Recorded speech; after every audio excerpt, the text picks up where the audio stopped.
Boa noite, professor. Meu cliente teve o carro apreendido. Beleza, ok. Está fazendo uma síntese aqui. O carro já foi leiloado e o processo da busca e apreensão já foi até arquivado. Encerrou todo o ciclo, né? Eu verifiquei que a taxa de juros está acima da média. Ok, tá. E queria saber se eu posso entrar com a revisional para novos cálculos, a revisional, assim coloca o colega, né? Para novos cálculos do que o meu cliente devia e do que já pagou e ainda fazer a prestação de contas com os valores do leilão. Essa é a pergunta. Então, assim, já encerrou o processo de busca e apreensão, bem foi apreendido, vendido, encerrou o processo e agora, muitas vezes, o cliente procura, né? Está nessa fase aí, né, o cliente procurou e disse, aí, posso entrar com a revisional? Né? Sim ou não? Vamos lá. Então, já adiantando a resposta, sim, pode. A súmula 286 do STJ está fixado, né, fixa isso já há muitos anos, né, que a renegociação do contrato bancário ou a confissão de dívida não impede a possibilidade de revisão, a discussão sobre eventuais ilegalidades dos contratos anteriores, né? Então, na verdade, essa súmula trata a possibilidade de se discutir ilegalidades de contratos anteriores ou assim tem se entendido contratos já extintos, né? Então, numa hipótese de uma ação de busca e apreensão em que houve vencimento antecipado, houve a liquidação do contrato, já se executou inclusive a garantia, o processo judicial, o procedimento especial da busca e apreensão, inclusive, já se encerrou, todos esses fatores não impedem a possibilidade de se revisar o contrato, né? Então, isso que é importante. Os contratos bancários, a gente pode trabalhar, isso vale inclusive para outros contratos cíveis também, né? Possibilitam, são passíveis de revisão, mesmo que eles já tenham sido integralmente adimplidos ou rescindidos, né? Mesmo que aquela relação contratual já tenha sido extinta, é possível revisar. Qual é o limite para essa revisão? Em nome da segurança jurídica, o limite é a prescrição. Que prescrição, professor? Prescrição de 10 anos, né? Tem ainda alguma discussão sobre o termo inicial da prescrição, né? O mais conservador, que muitas vezes se aplica, é que o termo inicial da prescrição de 10 anos, ou seja, eu tenho 10 anos para propor a revisão de um contrato, ele se dá a partir da assinatura do contrato, que, em princípio, a partir do momento que se formou o contrato, né, e se concluiu a relação contratual, se concluiu a formação da relação contratual, em princípio, a partir dali, teria havido a lesão ao direito. Já está estabelecido, já estaria estabelecido ali, estabelecida alguma irregularidade que tem que se trabalhar. Então, em princípio, seria a partir daquele prazo. Um entendimento um pouco mais favorável para o devedor, que alarga o prazo um pouco mais para frente, seria a partir do vencimento da parcela, ou ainda, para ser mais técnico, do vencimento da obrigação, a partir do termo final da obrigação. Então, eu assinei o contrato em janeiro de determinado ano, as parcelas vencem em fevereiro, março, abril. Então, a partir daquelas datas, o prazo prescricional para cada uma daquelas parcelas vai começando a contar a partir da data do seu vencimento. Eu acho mais complicado assim. Na prática, pessoal, é muito raro, né, se propor revisional no limite do prazo prescricional. Normalmente se ingressa com ação revisional faltando de contratos que se venceram 1 ano, 2, 3, 5 anos, quando muito. Mas então, assim, normalmente o prazo prescricional, que é de 10 anos, não é um problema, mas a gente tem que ficar atento, né? Se chega um caso para nós, numa situação de 15 anos atrás, a gente tem pelo menos saber disso, né? E não tem como a gente pretender, enfim, propor uma ação revisional disso. Então, assim, tá. Então, primeiro ponto, sim, dá para entrar. Agora vem um porém muito importante. O simples fato de que eu posso ingressar com a revisional não significa que automaticamente eu tenha que fazê-lo, né?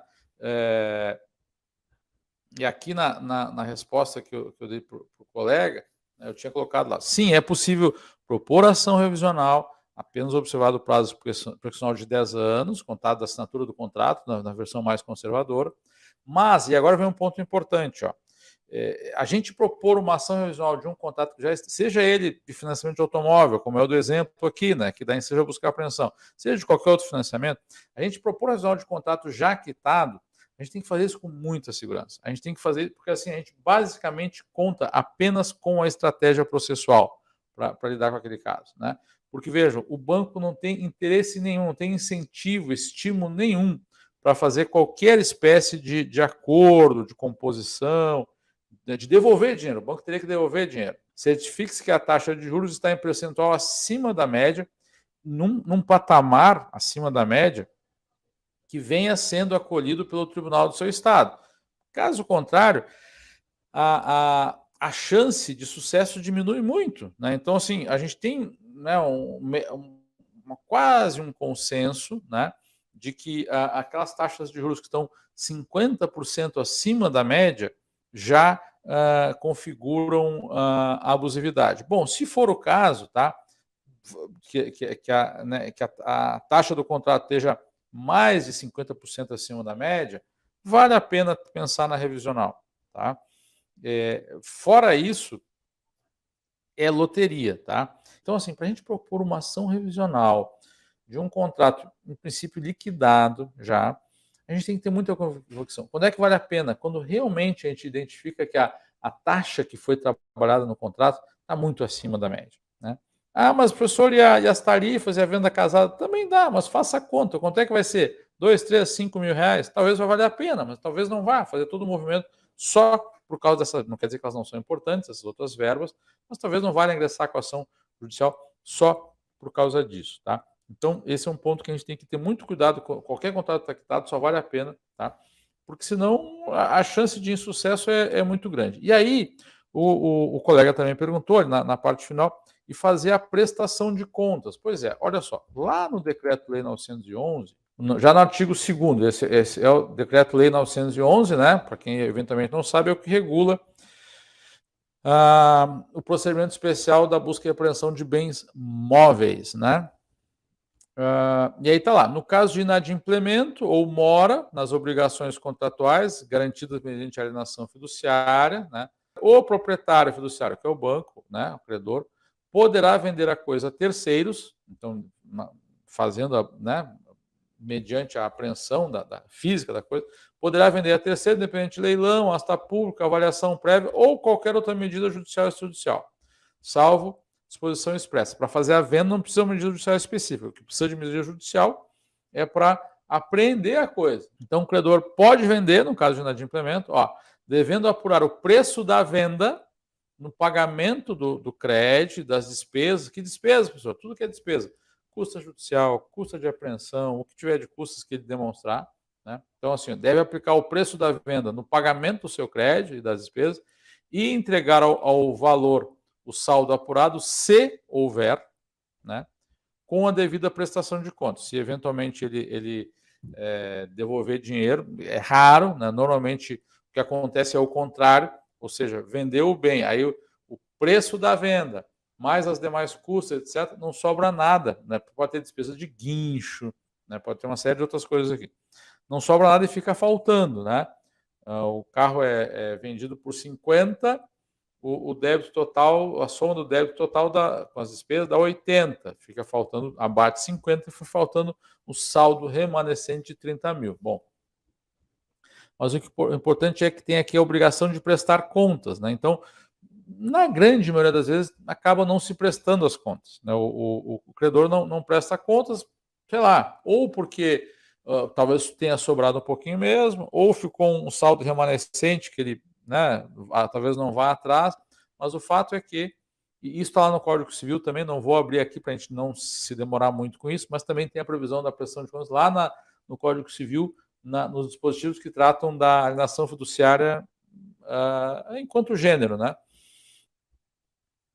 Então, a prestação de o que importa é esse dispositivo nos possibilita a compreensão de que o devedor tem direito a exigir a prestação das contas. Eu quero saber por quanto tu vendeu. Vendeu meu bem? Beleza, eu quero saber por quanto tu vendeu, né? Quero saber que despesas tu cobrou, quero saber se tem algum saldo devedor ou credor ainda, né? Nessa nossa relação contratual, eu tenho direito de saber isso, né? E por que isso é importante, pessoal? Porque muitas vezes o bem é vendido, o banco torra, o banco vende por um valor muito baixo, né? E aí é possível, sim, já estou abrindo aqui uma janelinha, tá? É possível, sim, propor uma nova discussão judicial para fazer adequar esse saldo devedor, né? Para fazer considerar como abatimento da dívida. Imagina um bem que vale 100, para fazer um número redondo, vale 100, o banco vende por 30, né? Aí, puxa vida, tu pode ingressar com uma ação para fazer reconhecer, olha, o meu bem tá, tudo bem, 100 seria no estado ótimo, tá, o meu carro não estava no estado ótimo, tinha alguns probleminhas, tá, mas então arbitra um valor razoável aí 80, considera 80 para bater da dívida, não os 30, mas só vendi por 30, azar é teu, deveria ter vendido mais próximo do que o mercado pagaria, tu quis torrar, quis vender rápido, tá no teu direito, mas agora, se for querer me cobrar alguma diferença, ou ainda querer me dizer que não tem nada para me devolver porque tu vendeu por 30, aí não, né? Aí não. Então, mediante uma ação judicial, vamos fazer considerar né, o abatimento um valor maior. Senão os 100, né, nesse meu exemplo, pelo menos uns 80. Né? Isso pode vir numa ação própria, isso pode vir numa defesa, se eventualmente haverá situações que o banco vai apurar um saldo remanescente, saldo devedor remanescente, e vai exigir a cobrança desse saldo. Né?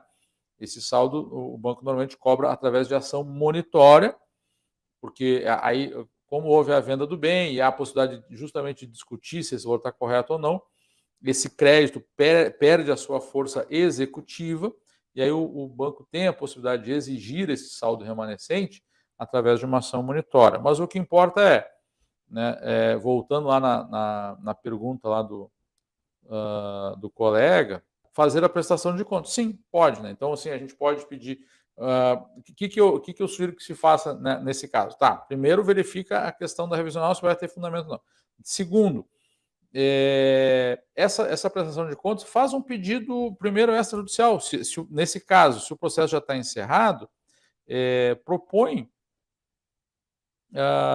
notifica o banco, antes de propor uma ação, notifica o banco para que preste as contas. Pode ser uma primeira notificação, pode mandar por e-mail para um representante do banco, se caso não responder, faz uso do consumidor.gov.br, que os bancos respondem, ou até mesmo a reclamação lá no site do Banco Central, né? Tenta por aí, se caso não der, aí pode entrar com um pedido de exibição de documentos, pode entrar com uma produção antecipada de provas para que o banco apresente essas contas, né? Enfim, e se não apresentar, bom, então pelo menos deve-se então se apurar, considerar, tem que ter uma consequência isso, considerar abater da dívida o valor de mercado do bem, podemos trabalhar até com a tabela FIP, e daqui a pouco vai fazer um mais e menos, quem sabe se não tem até recurso para haver de volta, pode acontecer.